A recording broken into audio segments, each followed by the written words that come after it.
Can you believe it? 3 weeks in and 3 of Mitch's players are out. I didn't even know this was possible, especially when you consider Mitch has seen every single episode of Survivor. You'd think he'd have a better eye for talent. So Mitch, how can you defend yourself here? To defend myself, this is my first season doing a Survivor draft. I'm very new to the concept, and it's been embarrassing, flat out. I can't choose any other word to describe it. I mean, this is a guy who goes on and accuses other people of being fast forwarders and casual fans, and then just lays a complete egg in the fantasy Survivor draft of the year. So since Mitch's team is completely decimated, we're going to have to switch up this show a little bit.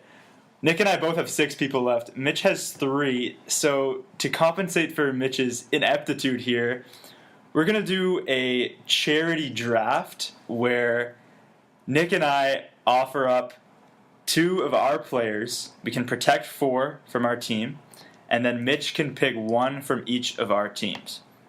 So Nick and I are just going to go back and forth here and justify who we're putting up. We're going to go through our teams, and then Mitch can choose from them. So on my team, I have Alec. I'm impressed with how Alec's playing so far. He's lying low. He's in a good alliance, albeit on the losing tribe, so he's not going anywhere for me. John is a little bit sketchy. I have a gut feeling he could be the quitter with his dad suffering from brain cancer, I believe. But I know he could rack up the points for me later on, and he's staying on my team for sure. Kelly is another rock on the blue tribe. She's racking up points from those challenge wins. Blue is just dominating. Baylor, I was thinking of letting go, but the last episode, she seemed to re-solidify herself with Josh and the dominant alliance on Orange. So that leaves on my team Missy and Dale. And Missy is a weak player, could very well be the weakest in the game, and she's totally tied down by her daughter. She'll put her daughter's game before hers, which I don't like. I guess she is on that blue tribe, so if Mitch wants those immediate points, that would be the pick to take. But Missy's up, and Dale is up. I don't see a lot of point potential from Dale. He'd have to go far in the game. He's not going to win many challenges, post-immunity, and he's on the losing tribe now. So Dale and Missy for me. How about you, Nick? All right, going down my team, my first-round pick was Jeremy. I like what he's doing strategically. He's been a very strong player in the game, and his main weakness, I think, was in relation to how emotional he gets about his wife. His wife is gone. Now, with Rocker out, the guy who got his wife out is also gone, so I think he's kind of freed up to play his own game. He's not going anywhere. I've got Josh. Josh is pulling the strings on the Orange Tribe. I like what he's doing so far. There's no way I'm going to let Mitch pair Josh and Reed together, even though I know that was his plan in the draft. I've got Julie, John Rocker's girlfriend. She hasn't shown us a lot. I had a scary moment in this episode where I thought she might quit when everyone was getting very angry at Rocker and she was scared that the tribe wasn't accepting her. Now Rocker's gone. I feel like they let her back into the fold. I think they carry her for a while. I don't think she's a fantastic player, but I don't want to just give her up for nothing. Then we've got Keith. I like Keith a lot. Everyone seems to like Keith. He did pretty well against his own son in that challenge. I don't think he's going to win challenges, but I think he's another guy that people will think is harmless and will keep around. So on the block, that leaves Jacqueline. Jacqueline was at the bottom of the totem pole for Orange. She was saved last week by John just being a complete idiot and challenging Natalie to a fight and saying that he would knock her teeth out. As a result, I still think she's on the outs in that tribe. Josh didn't even talk to her about anything they were going to do. So I think she's a bit of a scrub at this point. She's only accumulated 5 points. I think that might be all she gets. And then I'm also going to leave Drew out on the chopping block for Mitch, because in next week's episode, the preview, seems like he just goes off and is a pretty obvious target for Jeremy and the Women's Alliance on blue. So those are your options, Mitch. They sound great. Big decision. Slim pickings. So first off, I just want to thank you for enacting this little-known contingency plan in the Survivor pool. With that said, I'll start, I guess, with Michael's team. See, the thing I'm thinking about is I feel like now that Yellow is 3 down, that they're going to do a tribal switch really soon, so I can't really bank my picks on who's on each tribe, which is tough. Okay, so between Missy and Dale, I had Missy ranked last, and I've actually really grown to like Dale. But Dale, this last episode, seems like he's not really in with the guys. My gut is telling me Missy. So I don't know. Oh man, okay, I'm gonna take Dale. Okay, I'm taking Dale because you also have Kelly on your team, so that splits them up. I don't know how that would benefit me in any way, but I'm taking Dale. Fair enough. Okay. Nick, it's between Drew and Jacqueline. Okay. Again, my gut is actually telling me Jacqueline, but I feel like Drew's just gonna somehow get out of this situation. Oh man, this is like more pressure than the original draft. Okay, I'm gonna go. Oh man, I'm gonna take Drew. Okay. Wow. Drew and Dale. I love how Mitch has such little faith in his gut now because of his original picks that he picked against his gut in both situations. I always say to like trust my gut, and man. This is a wash. I got my 31 points out of Drew. I'm glad to get out of So high on Drew for sure. Okay, so now that we have done a tribe swap of our own, I guess, we will move into the recap of the episode this week. Baylor, coming back from Tribal Council, says she's completely in this game for herself now. She can't trust anyone, but she's open to any alliance. She seems to be off the Josh train, at least for now. That does not hold true later on. And Rocker still wants to roll with the guys' alliance, and apparently Jacqueline and Baylor are next on the chopping block. Over at Blue, this is pretty funny. Drew warns his tribe that severe weather is on its way, and they need to create a new roof by weaving the palm fronds together. So everyone is on board for this plan except Drew. Like, they're all weaving, and even though it was his idea, he is not participating. He goes and has a nap. Listen, Drew's tired, all right? I'm all about the Drew train now. He's a weatherman, clearly, and he needs his relaxation. How else would they want immunity without Drew? Wow. Okay. So, that's a claim. Drew, listen, he has his reasons, all right? Leave him alone. His reasons is that he's a scrub. Yeah. Like, he tries for about 1 minute, and then he's like, oh, I can't do this. I've got other assets, such as laying on my ass and sleeping the day away. That was unbelievable, which is a big reason he went on the block. So Jeremy, who originally wanted to take Drew deep in the game because he's such a moron, is now considering axing him at the first opportunity he gets, which is interesting. We know that Jeremy's in with the ladies, so it seems that Drew is first on the list to go at Blue. Jeremy, coming to the Exile duel, is emotionally disturbed that his wife has been voted out. He tries to play it off, but then he urges the women on Orange Tribe to form a rebellion and take out the guys because they're just picking them off one by one. But even if the girls were to rebel, they don't have the numbers to do it without bringing guys in. But what Rocker did there at Exile, he told in front of the whole game, he's like, oh yeah, I tried to save Val and I tried my best, and all the guys are like, what do you mean?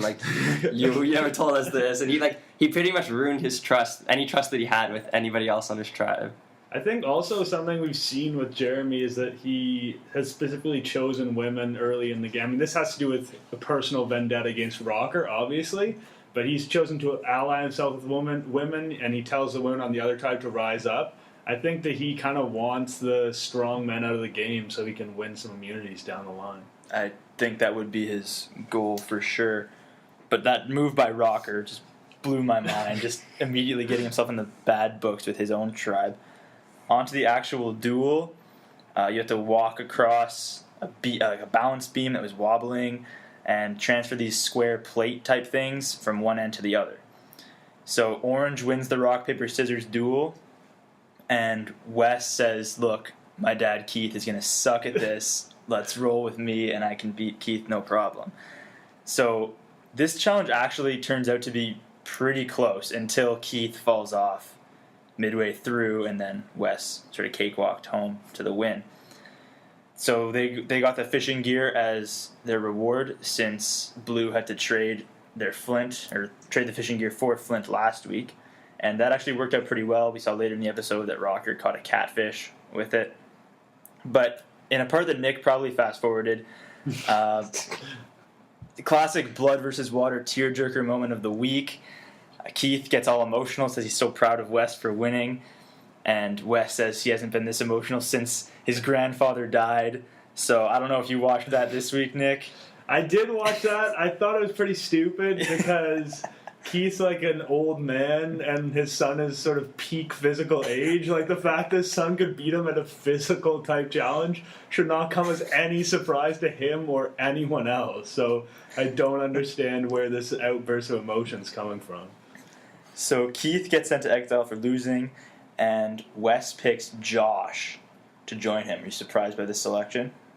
I mean, Josh is in his alliance, so he's pretty solid with that. I don't think... It doesn't seem that sending someone to exile really burns any bridges.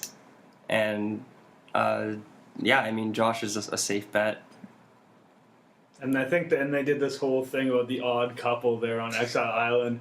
The whole, like, oh yeah, I get along with Josh great, therefore my old hick dad will bit didn't make a ton of sense to me, but it seems like it kind of worked out. Yeah, over at Exile Island, Keith, who got sort of screwed out of the idol clue last time he went, before they picked their urns, made it clear, look, before we do this, we're going to share the clues.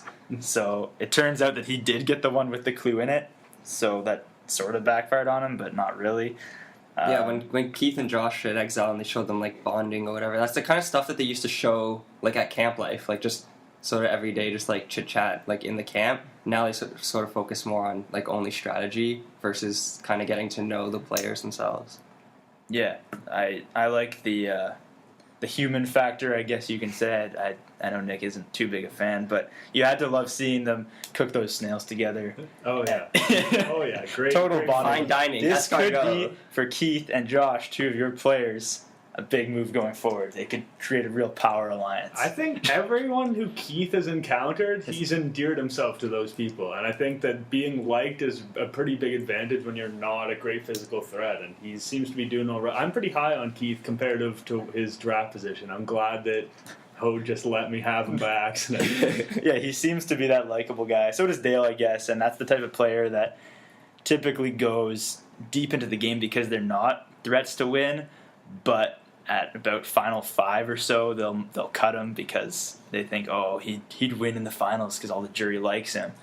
So back at Blue, Jeremy gives more information on John Rocker. He still has his vendetta out for him. Says that he used to make racist, homophobic slurs, and this makes Julie feel awful because they're saying this, 1, about her boyfriend, and 2, this could be making her a target on her own tribe as an effort to weaken Rocker. And somehow they labeled Rocker as the mastermind on the Yellow Tribe. I don't know how they came to that conclusion. It hasn't really been obvious. And I don't think the mastermind of his alliance would reveal that he wasn't working with his supposed alliance in front of the entire game. I think that actually really helped Josh, a guy who could over time have had a target kind of reach him as the guy who is pretty clearly pulling the strings. Again, we've talked about how smart are the guys on Orange, not very smart. So I don't think they see it, but it's just another way that Josh can take attention away from himself. If everyone thinks that Rocker is the mastermind, sure, great, go with it. Definitely helps Josh's game. To the immunity challenge, each tribe is split into pairs. For some reason, both tribes sat someone out. I didn't really understand that. They needed even numbers. So normally they would even out the numbers in total, but this time they just had to both have an even number, not the same number, because Blue had 8 and Orange had 6 in this case. Yeah. So you had to race through an obstacle course as you were tethered together, retrieve a ball, and then shoot it into a basket. So the teams go back and forth winning, and it comes down to Wes and Alec versus John and Natalie. John ends up hitting the basket. Blue wins yet again. And then immediately following the competition, Natalie starts trash-talking Rocker. and pleads for the Orange Tribe to vote out Rocker. Julie defends him, and the Orange Tribe says they're still going to back him. But then Rocker opens his mouth, which I thought he was going to stay cool throughout. But, of course, this is John Rocker we're talking about. And then he says, quote, "If you were a man, I'd knock your teeth out. You look like a man." Is that what he said? You look like a man? I didn't hear that. No, he said you look like a man. It was like under the breath. It might have been subtitled. It was there. Oh, man. That's big.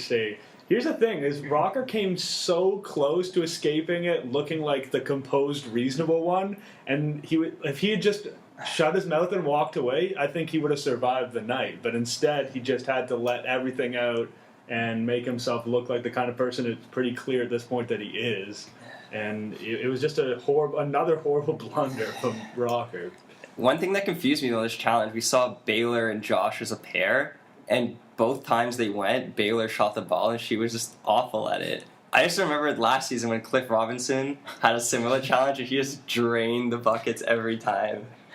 Well, obviously as an ex-basketball player, but it was pretty funny. My biggest question in this challenge was, could you tamper with the other team's ball? That's what I thought. In bump? Can you kick it or something? Like if on the floor or whatever. Exactly. Obviously, there's probably some sort of technicality that you couldn't touch the other teams. But that would have been huge, because if you miss, you just boot it to the other end of the maze. And there was some pretty big-time physicality going on under that net. Yeah. I forget who it was, but there was a guy who rocked a girl pretty hard in that. It was probably Rocker. Probably Rocker. But there was also one where that happened, and Rocker was like, yeah. As he saw one of his guys bump one of the girls. It was pretty funny challenge. Back at camp with Orange losing yet again. Baylor feels like the low woman on the totem pole. I thought it was Jacqueline. This came as a surprise to me, but they were targeting Baylor originally. And Baylor notices this and tries to flip Alec and Wes. And that would be an alliance of Baylor and Jacqueline, Alec and Wes. Wes and Alec sort of appease her by saying, okay, we'll think about it. But they say after, no, we were just lying.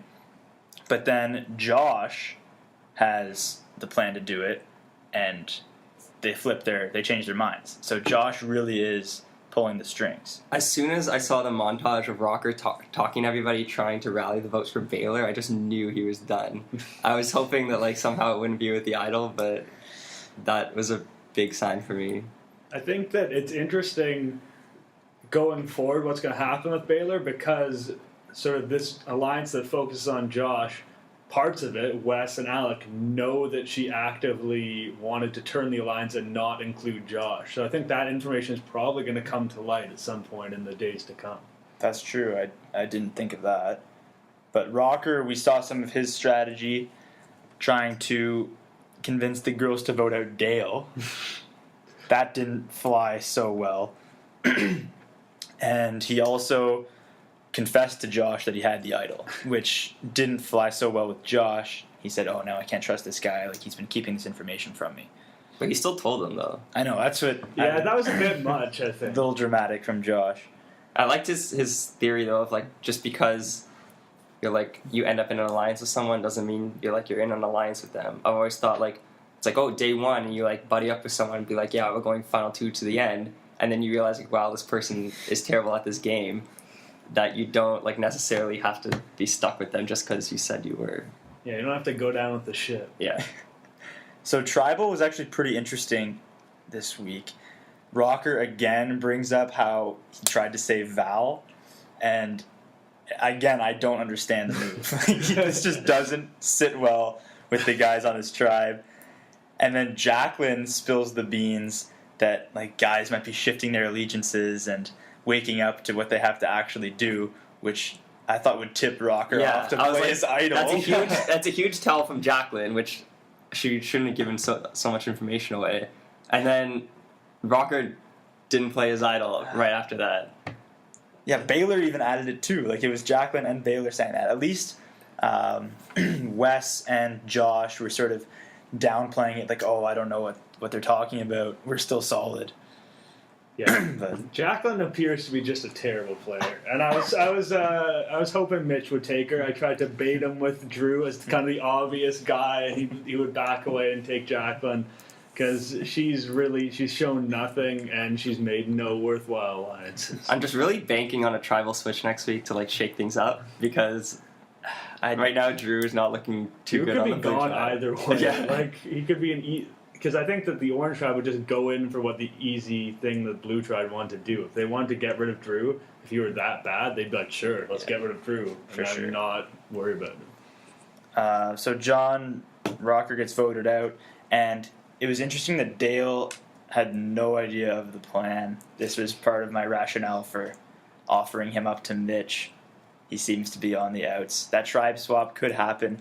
But in next week's preview, when the tribe swap happens, I found they usually say at the end, Jeff, like, drop your buffs. And it's like, oh, something's going down.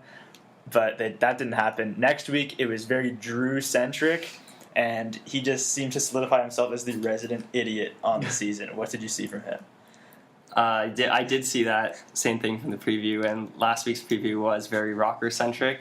So it's not a good sign, but I don't know. I'm just hoping that Drew's not voted out next week. Here's the somehow. thing. If you're Jeremy, let's just assume that Jeremy's the one kind of running blue in terms of the votes, which I think is safe-ish to assume. We don't 100% know that.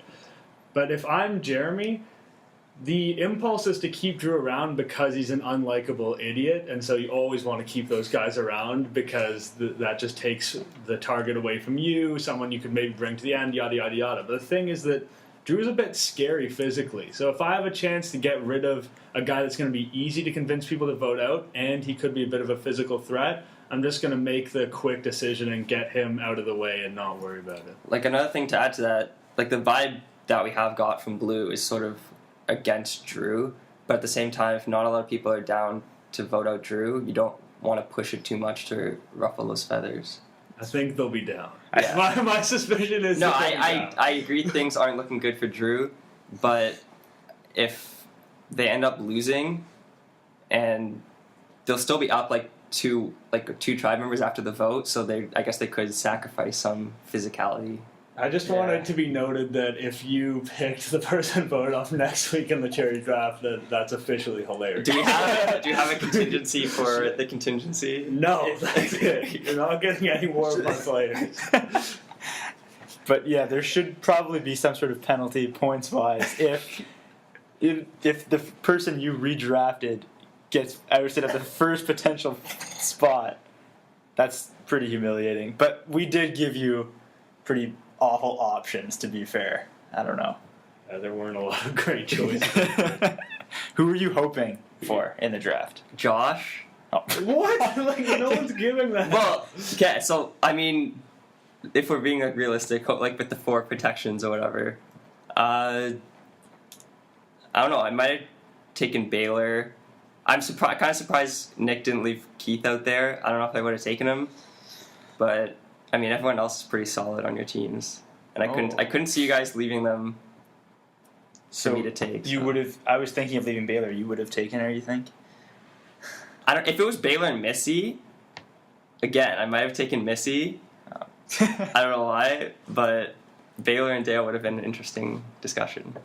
Would you have been interested in Julie at all? Because I thought of I actually would have probably taken Julie. Yeah. Because at this point, sort of being not having your loved one left in the game it might almost be a benefit for you. Yeah, see, I don't see her quitting now, and I don't think she's a target anymore, so that's why I decided to hold on to her. Yeah, I think her value has gone up immensely now that Rocker's out of the game.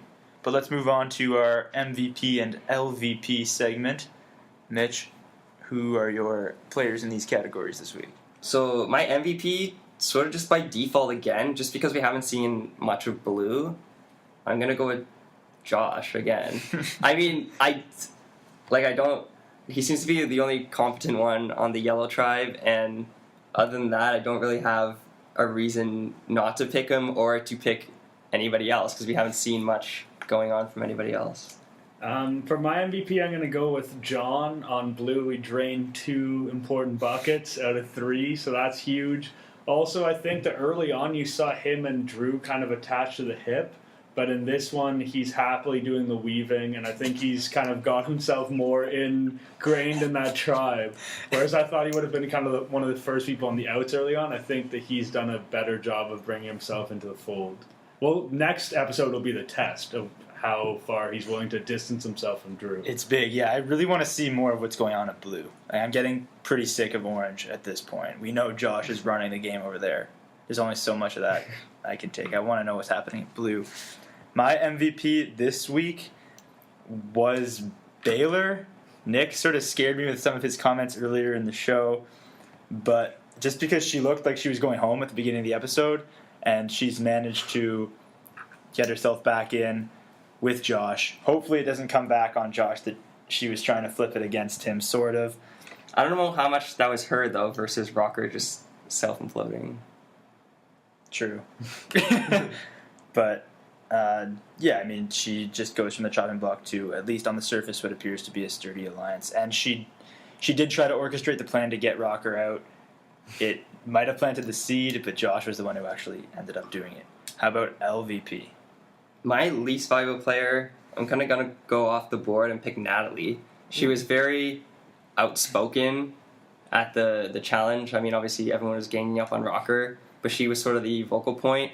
And then also at camp, she called out Drew for not weaving the leaves or whatever. So, I mean, it's very subtle, but like that kind of stuff, people may not necessarily take the right way. Yeah, I thought that Natalie really didn't help herself today, and I also thought that, and I mentioned this before, that I think that she kind of did for Jeremy what Jeremy might have accidentally made that mistake, but instead she was the one who was getting in at it with Rocker. She was the one who was getting at it with Drew. So I was worried that Jeremy was going to do something inadvisable regarding Rocker, and Natalie kind of stepped into the breach and took all the heat on that. So I actually like that pick. I don't like to go with the person who's voting off. I have to say Rocker. Just the things he said, offering to like punch out a woman's teeth. Like, just, I don't know. I just don't see another option, though I do like your outside the box thing with Natalie. Rocker was just so bad on so many levels in this episode. It's just generally, I'm just thinking sort of long term with Natalie. Those explosive personalities, you maybe not be able to trust them fully because you never know sort of when they'll erupt again and maybe give out all these secrets. That's true. Best to get rid of them quickly so they don't cost you later in the game. But not too quick. I still need her on my team. Jeez. My least valuable player is also Rocker. It just has to be. I mean, voted out with the idol in his pocket.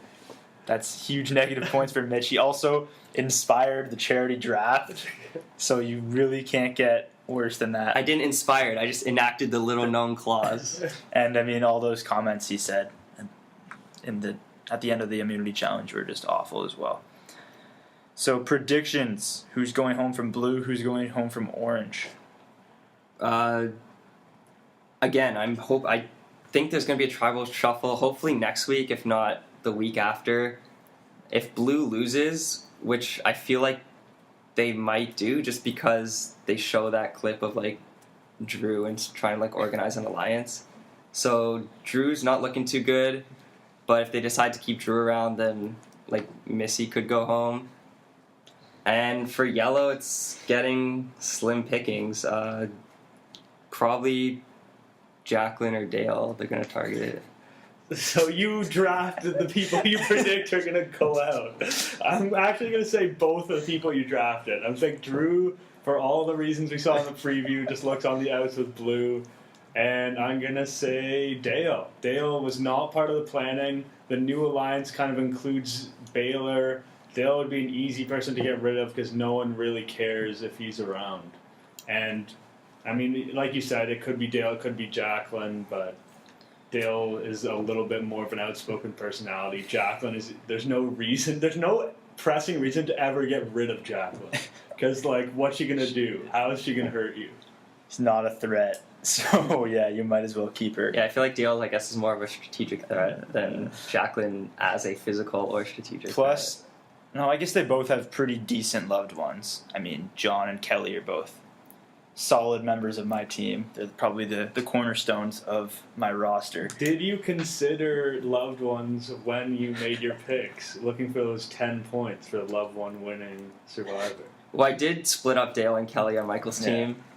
Other than that, not really. Even though I should be looking for any point opportunity I can get. I haven't thrown it out there yet, but Dale and Drew are on the trading block. In case you guys are interested. Nasty. Yeah. But yeah, I mean, I'll take any points I can get. My predictions: Drew going home for blue again. We don't know too much about the dynamic. He just appears to be the person who's pissing people off at the camp. Jeremy's in with the ladies and Keith, so that leaves just a few people. And on orange, Dale seems to be the odd man out. If they lose again and there's not going to be a tribe swap, I think they just need to, at that point, win by any means. Like, kick out Dale because he's not going to offer much physically. Like, he sat out this challenge, although he was a beast in the sumo challenge. So He was a beast at chirping people when they're trying to hit shots in this episode. Oh yeah, airball, yeah, it was awesome. So those are our predictions.